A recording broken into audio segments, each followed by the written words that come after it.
11 stones.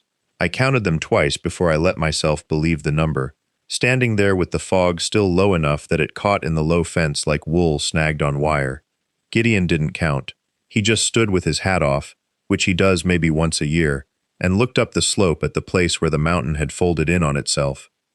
We'd crossed the bridge maybe 4 minutes before that. It held, I want to say that plainly, because for 3 days I hadn't been sure it would, and there's a particular kind of quiet that comes over a man when a thing he built with his own hands does what he asked it to do, and nothing more. The rope lashings we'd cut and retied ourselves were still damp from the morning, and behind us the new timber sat pale as bone against the gray of the old planking. 90 feet down, the creek at the bottom of Larkspur Gorge was doing what it had been doing for longer than anyone had a name for the place, and it did not care what we'd found on the far side. The stone fence was low, maybe knee-height, built the way a man builds something he doesn't intend anyone to look at too closely, field stones stacked without mortar, gaps enough that a badger could get through if it wanted to, though I doubt anything wanted to. No markers, no crosses, no names scratched into wood or stone, nothing but the shape of the ground telling you what was under it. 11 low mounds gone soft, with 4 years of frost heave and grass. Above the fence, maybe 60 yards up a slope thick with deadfall, the mountain had caved in on itself around what had once been a mine at it. You could still see the timber framing where it had been shored, or tried to be, before whatever happened.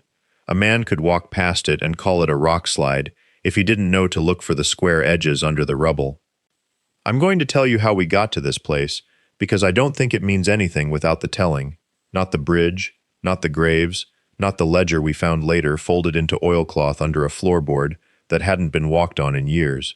I could just tell you what we found and let you sit with it the way we had to sit with it, but that wouldn't be honest.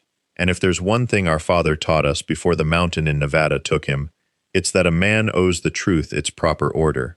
So I'll start 4 days back, on a Wednesday, with a padlock rusted the color of dried blood and a company notice nailed to a post, forbidding a crossing that 11 men, it turned out, had already made and never returned from. Wednesday, the 30th of September, came in cold and clear over the Elk Range, the kind of cold that doesn't announce itself until you notice your breath has started arriving a half-second before your words do. We had been 6 days out of Gunnison City by then, following the wagon road as far as it went, and then the game trail after that, working our way toward a claim our brother in correspondence, a man named Otis Deming who had staked a placer up past Carbon Ridge and written us a letter we'd carried folded in a coat pocket since July, had promised us a third share of if we could reach it and help him work it before the snow came down and sealed the whole country shut until May. We had 40 pounds apiece on our backs, give or take, a Sharp's carbine between us, because a rifle is a rifle whether it belongs to one man or two, and we had learned early that a shared gun kept close is worth more than a lonely one you can't trust yourself to clean right. A Collins hand axe with a hickory handle gone smooth and dark from use. 2 tin cups, dented enough to nest inside each other without rattling, which mattered more than you'd think on a quiet trail. My journal, leather-bound, half full of weather notes and elevations, and the small economies of 2 young men trying to make $40 stretch into a winter. Our father had been dead 4 years by then. He went into a shaft outside Eureka, Nevada, in the spring of 1881, and did not come back out of it the way he went in, and the mine company that owned that hole sent us $11 and a letter expressing regret, and that was the end of any accounting anybody ever gave us for a man who had put 22 years into digging other men's fortunes out of the ground. My brother does not talk about it. He carries it instead, the way he carries most things, quietly and at the front of his chest, where a man keeps what he can't set down. We knew about the pass closing because everyone from Gunnison City to the last trading post at Willow Creek had told us so, in that particular tone men use when they're relieved a piece of bad news isn't theirs to solve. First snow some years by the 10th of October, some years sooner. We had, by our own reckoning, perhaps 2 weeks, and the map we carried, hand-drawn, borrowed from a freighter who charged us 50 cents for the privilege of copying it, showed one crossing over Larkspur Gorge between us and Deming's claim, a bridge built some 14 years before by a company whose name meant nothing to us yet, and which we came upon that Wednesday afternoon, exactly as the light was starting to go long and gold across the rock. The gorge announced itself before we saw it, a cold breath rising off rock that no September sun had warmed since morning. 90 feet down, by our later measure, and 40 across, the walls dropping sheer into a creek too far below to hear, except as a kind of pressure in the ears. The bridge itself sat low against the far light, deckboards gray and split, cables sagging under their own age, and at the near end a shack no bigger than a horse stall, boards nailed crosswise over what had once been a window, and a post driven into the ground beside it, holding a notice gone the color of old teeth. The crossing forbidden by order of the company. Nothing beneath it. No date, no name, no explanation a man could hang his reasoning on. The chain ran through the toll gate in 3 loops. A padlock at the join rusted to the color of dried blood, and past it the bridge sat empty and silent in a way that struck me as different from simple disuse. Empty ground looks abandoned. That bridge looked left alone on purpose, the way a house looks when a family has gone and taken nothing, as if they meant to come back and never did. Gideon stood at the chain a long while without touching it. I have come to know that stillness in him. It is not hesitation, it is arithmetic. He was working out what it cost us to go around, and there was no around. Willow Creek to the south added 11 days we did not have. The claim closed to us by the 10th meant Deming's filing lapsed, and some other man's name went on the paper instead of ours, and 2 winters of a dead man's savings went into nothing. He took the Collins hand axe from his belt, turned it once in his hand to check the grain of the light on the blade, and set it against the middle loop of chain where the metal looked oldest and most eaten through. Companies had 14 years to come collect a toll, he said. Nobody's coming now. He did not ask what I thought. I did not offer it.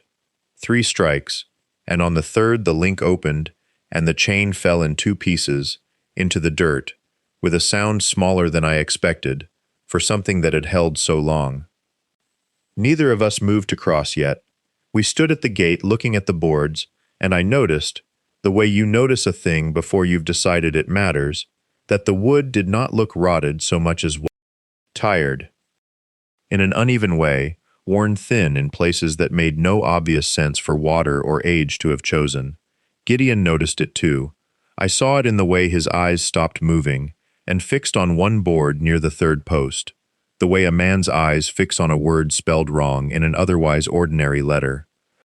Gideon crouched at the 3rd post and laid his palm flat against the board he'd been staring at, the way a man tests a horse's leg before he trusts it with weight.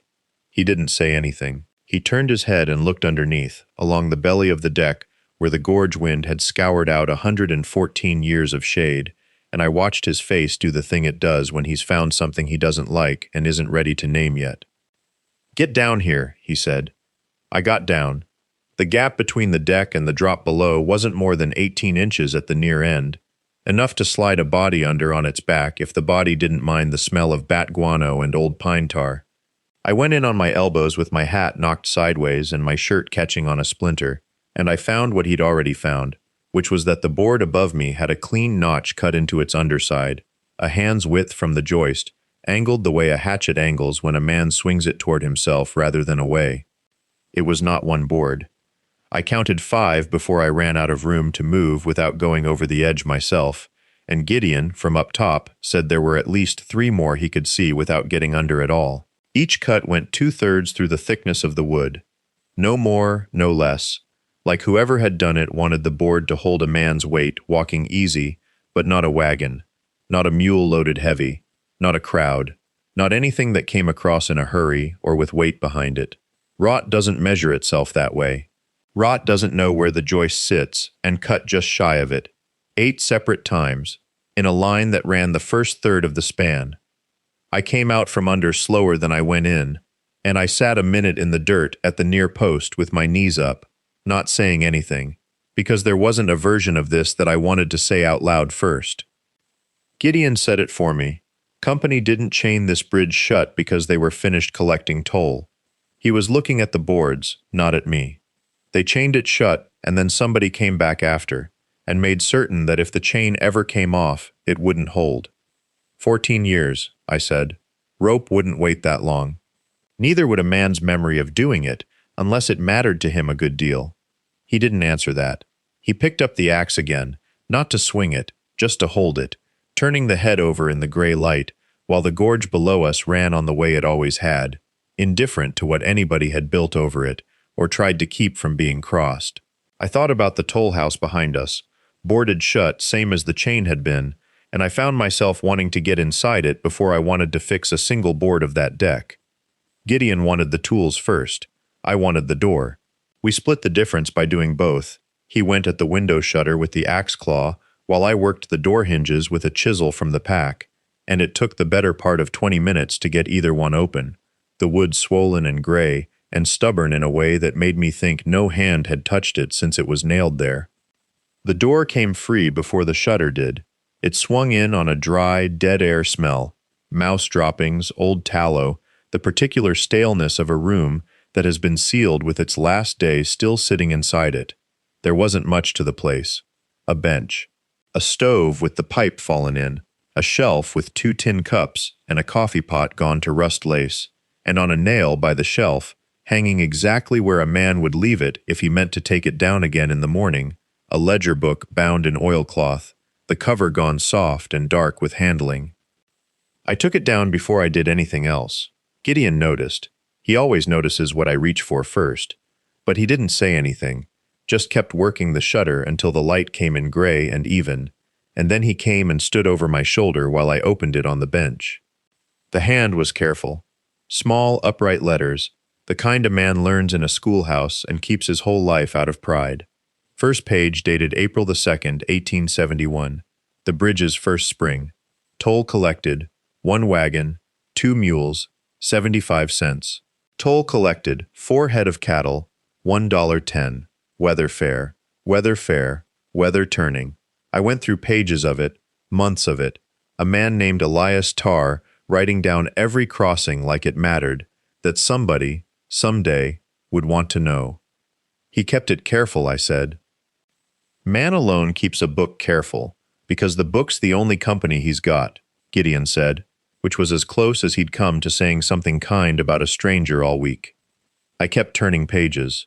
1872, 1874, a note in the margin once, about a mule that went lame and had to be shot, and under it, in smaller letters, buried it myself, no charge for the trouble. Small human things, a toll collected from a preacher going up to marry a couple at a claim near Irwin, a toll collected from a peddler with a broken axle who paid half and promised the rest on his way back down, and a line 3 weeks later, peddler never returned, half toll forgiven. I was already fond of him, this Elias Tarr, in the way you get fond of a man's handwriting before you know a thing about his face. Gideon must have felt something like it too, because he pulled the bench closer and sat, and neither of us said anything for a while, just the pages turning, and the gorge running on below the floor, same as it always had. The pages turned easier after that, the way a trail gets easier once you've found the rhythm of the grade, and 1875 went by in a handful of lines, and 1876, and then 1877 started thinning out, the entries shorter, the handwriting smaller, like a man deciding paper cost more than it used to. I noticed it before Gideon said anything. He noticed I'd noticed. By the spring of 1878, the toll book stopped mentioning preachers and peddlers and lame mules altogether. It started mentioning wagons. March 9th. Wagon through after dark, 2 men driving, tarped load, no toll collected, paid direct. That was the first one. I read it twice to be sure I had it right, and Gideon leaned in and read it a third time over my shoulder, and neither of us said what we were both thinking, which was that a toll keeper doesn't write paid direct about a company wagon unless somebody told him to write it that way, and unless he wanted a body other than himself to know it later. After that, the wagons came more often. April, June, twice in August, always after dark, always no toll collected at the gate, always that same phrase. Paid direct? Like a man leaving himself a trail of breadcrumbs he was afraid to follow all the way back. Then in the fall of 1879, the entries changed again, and this time even Gideon went quiet in a different way, the way he went quiet before deciding something. October 2nd. 2 men crossed westbound, paid toll, said they'd be back inside the week for the return crossing. Then, 3 lines under it, in a hand pressed harder into the paper than the rest of the page. They have not come back, no refund claimed, no one asking after them either, which is its own kind of strange. There were 4 more entries like that through October, each one a little more clipped, a little less like a man keeping a ledger, and a little more like a man keeping watch, names never given, just 2 men, or 3, or once, chillingly plain, a man alone, going up, paid full fare, and did not ask about the toll for coming down, which I have never once seen a sensible man do. The last entry in the book was dated November 4th, 1879. I read it out loud because I wanted to hear it in a voice, mine or anyone's, instead of just carrying it silent in my head. Wagon crossed after midnight, driven by the boss man himself, which has not happened before and which I do not like. Told me to forget the crossing, same as always. I have forgot every crossing for 3 years now and never once slept easy for the forgetting. I do not intend to write in this book again unless someone asks me to account for it, and I do not expect anyone ever will. Below that, nothing. Not a date, not a toll, not a mule gone lame. Just the empty ruled lines running down the rest of the page, waiting on entries that never came, and outside the shack the gorge going on the same as it always had, indifferent to a man who'd stopped writing because he'd finally understood what he was writing about. Gideon closed the book before I did. He set it on the shelf where we'd found it, squared to the edge like a man setting down a tool he means to pick up again, and said we were not crossing that bridge until we knew what it could hold. I did not argue. I had seen the cuts on the underside of the second span board myself, 2/3 through, clean as a butcher's mark, and a man does not walk 40 pounds of pack and a mule over a thing like that twice. We worked from first light Thursday, October 1st, and did not stop for anything but water and the cold meat we'd carried since Canyon City. Gideon went under the deck on a rope he'd tied to the near post, hanging over 90 feet of nothing to run his hand along every board from the toll house side to the center span, calling up which ones were sound and which ones weren't fit to bear a man's weight, let alone a laden animal. I cut fresh timber above the tree line where the lodgepole grew straight, and we hauled it down on our shoulders, 4 lengths a trip, until my back had gone past aching into something duller and worse. He did not talk much while we worked, which was his way, but the second afternoon, lashing a crossbeam under the third span with wet rawhide that would tighten as it dried, he said our father would have condemned this bridge on sight and burned it rather than let another man trust it.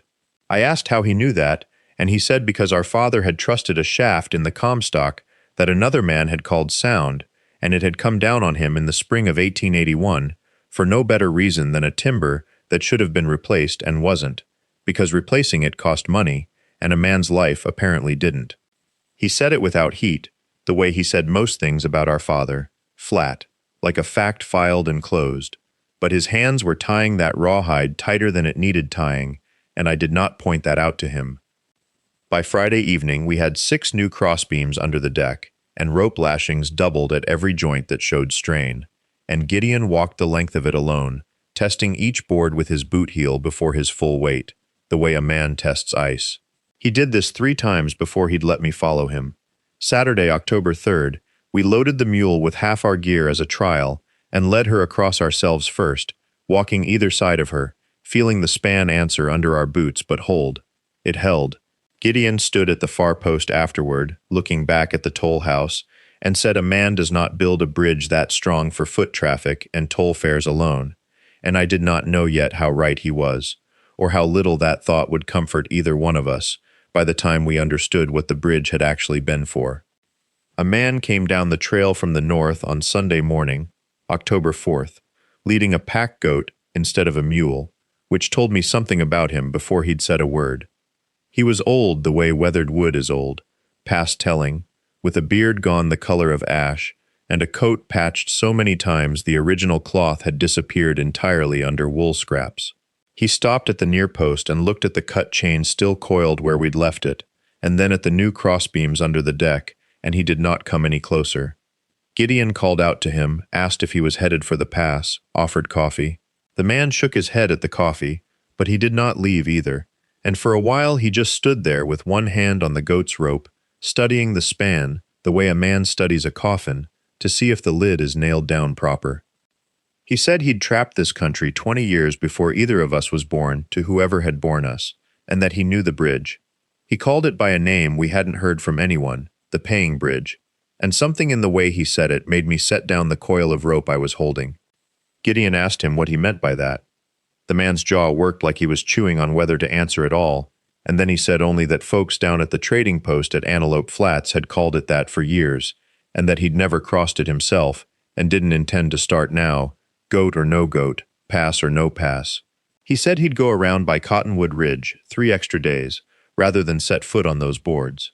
Gideon pressed him, asked what there was to pay besides the toll, asked if he knew the keeper, asked if he'd heard the name Elias Tarr. The old man's face did something at that last name, a tightening around the eyes that he didn't let sit there long, and he said he knew of no keeper, had never met one, and had nothing more to say about a bridge he had no business with. He pulled the goat's rope taut and started walking, following the old wagon track that skirted the gorge's north rim, and he did not look back at us even once. Not at the toll house, not at the span, not at either of us standing there with our tools still in our hands. I watched him go until the trees took him, and I found I had been holding the rawhide lace in my fist so tight it had left a red line across my palm. Gideon did not say anything for a long while. Then he picked up his hammer again and went back to setting the last lashing, and he said only that a man who won't cross a bridge for 3 days extra walking knows something he isn't fixing to say for free, and that we would find it out ourselves soon enough, one way or another. I went back inside the toll house that evening, while Gideon banked the fire, because the old man's face had stayed with me, and I could not sit still with it. The shack had one room, 12 feet by 9, a stove long gone cold, a shelf with Tar's public log where we'd found it, and a floor of rough-sawn planks laid over the dirt. I had walked that floor a dozen times in 3 days without thinking about it. That evening I noticed one board, second from the east wall, sat a 1/4 inch higher than the rest, and when I put my boot heel on the corner it gave. Underneath it the joists had been cut and refitted to leave a space no wider than a rifle case, and inside that space, wrapped in oilcloth gone stiff with age, was a second ledger, smaller than the first, its cover unmarked. I carried it to the fire, and Gideon read it over my shoulder without a word. It was not a toll book, it was a record of payments, quarterly, going back to the spring of 1876, each entry short, a date, a dollar figure, a name. Elias Tarr appeared 11 times, sums ranging from $40 to $60 a quarter, always with the same notation beside them, for silence, as agreed. Beneath most of Tarr's entries was a second line, a payment to a man listed only as the boss man at the workings, sums 3 and 4 times the size of Tarr's own, paid out of the same company account, signed off by an officer of the Larkspur and Antelope Toll Company, whose initials I did not recognize. There was no mention anywhere of what the silence was buying. Gideon turned the pages slow, the fire throwing his shadow long across the wall, and he did not say anything for a long stretch. Then he said that a man does not pay another man $60 a quarter to keep his mouth shut about a bridge standing where everybody could already see it standing. Whatever this bought, he said, it was on the far side, not the near one, something the company needed a keeper blind to and a boss man managing, both paid out of the same purse, both bound to the same silence, year after year, quarter after quarter, right up until the entries simply stopped. I looked at the last date in the book. It matched, near enough, the last entry in Tarr's own log, the one about men who paid to cross and never paid the return toll. Neither of us said what we were both already thinking, that somewhere past that gorge was the thing 11 names worth of dollars had been spent keeping quiet, and that we had 3 days' work now standing between us and finding out exactly what it was. We spent the better part of that night with both books open on the floor between us, matching numbers the way a man matches boot tracks to a height and a stride. The public log gave dates and names, crossings paid, tolls collected, weather noted in Tarr's small, cramped hand. The second ledger gave only sums, no names, no purpose written down, just a column of $60 entries every 3 months running back to the spring of 1874. We laid the two side by side and worked forward, then back, and what came clear was this. Every quarter the second ledger paid out. The public log showed a gap. Not a missing page, a silence. 2 weeks, sometimes 3, where no crossings were recorded at all, where the toll book simply skipped from one date to another as if the bridge had gone unused, which we already knew for a fact it had not, because a bridge does not weaken its own boards from disuse. Gideon found it before I did, though I was the one holding the axe marks in my mind. He said the gaps were not Tar forgetting to write. Tar wrote every day, rain or clear, for 5 years. You do not find a man that careful, and then believe he simply stopped for 2 weeks running, 4 times a year, right when the money came due. He stopped because he was told to stop, or he stopped because something crossed in those weeks he did not want on paper in his own hand, in case anyone ever thought to open that book and read it the way we were reading it now. I asked him about the boards. He was quiet a moment, turning his cup in his hands though it was long empty, and then he said that a man who is paid to keep a road open does not, as a rule, take a hatchet to his own bridge, unless keeping it open had become worse to him than losing his post over it. Unless he'd seen enough wagons cross at night to want no more of them crossing at all, and lacked any other way to stop it than to make the whole span a lie, weak enough to fail under the next load and be done with it, one way or another, forever. We did not finish that thought out loud. We banked the fire low and lay down on either side of it, and I did not sleep well. And somewhere past midnight I heard Gideon still awake, not moving, staring at the boarded window like there was something out there worth watching for. Morning came gray, the kind of gray that sits on the peaks and does not move. We ate cold biscuit and did not talk much. Gideon checked the lashings a 4th time, running his hand along each rope where it crossed the new timber, testing the give of it with his weight before ever putting the mule to it. We crossed the mule first, empty, no packs on her. He led her by the halter, one slow step at a time, and I stood back at the near post with the rifle across my arm, for no reason I could name, except that a man wants something in his hands when he is watching something he cannot control. Her hooves came down careful, testing each board before she trusted it, the way a mule will when she does not like a thing, but has been asked to do it anyway. The new planks held. I heard the creak of the rope lashings taking her weight, a low groan of fiber pulling tight, and then nothing, just the wind moving up out of the gorge, 90 feet of empty air under her, and Gideon's boots on the boards ahead of her, steady. They reached the far side. He did not call out.